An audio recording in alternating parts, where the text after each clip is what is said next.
Tea Composition by Doris Charest. Here we're going to start with a sketch, and a tea composition is just that, the letter T. Now for this one, I'm going to make my T a little skewed. I don't want it straight up and down to create like a high horizon. I want it a little crooked, and I don't want it one straight black mark. I want it broken up. I want thick parts, thin parts, dense parts, and lighter parts. And then I want the light to shine through that T. Now my table moved as I drew, and that makes my camera move because my camera is attached to my table, so sorry about that. And here we go, we're ready for the painting. I have a purple background. I'm going to start with the unbleached white, and I'm going to just create an underpainting. Now an underpainting is just the colors you want to put down before you actually put your X on. In each of these demonstrations, what I try to do is show you a different way of starting. Quite often I start with the marks, I start with the actual X or the T, and then I add paint. In this case, I'm adding paint first, and then I'm going to add the actual marks to create the T. Now what I want to do with these marks is keep them different. So each of these marks should be a little different. And I want to vary the surface. I want the surface to be interesting. I don't want the surface to be plain. So I'm adding a little bit of gold here. And it's going to create variety. It's going to create texture. There's going to be different values.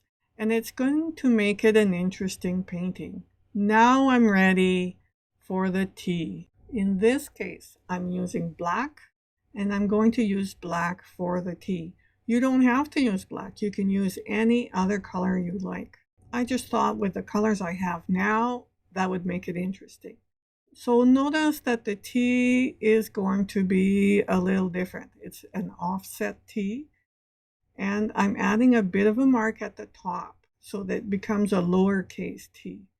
You don't have to stick to that. You can have a capital T if you want. I just decided at the last minute that having a black mark up there would really help the composition. Keep in mind that what I did is I let the paint dry before I added this black mark, and except for the gold, it looks like the gold didn't dry. So it's better to wait and stop to make sure that all your paint is dry before you add any more marks. And I want to break it up. I want it interesting to the viewer. You want to try as much as possible to make it interesting. Here it is dry, and I'm not very happy with it, but I'll start with spattering. Spattering helps break up the dark and not have the dark just in one spot. There's little tiny spots of black elsewhere and makes it interesting. And I'm not very happy with that bold black line that just crosses the whole surface. I want to break up that line. So I'm going to add some gold and try to break up the line.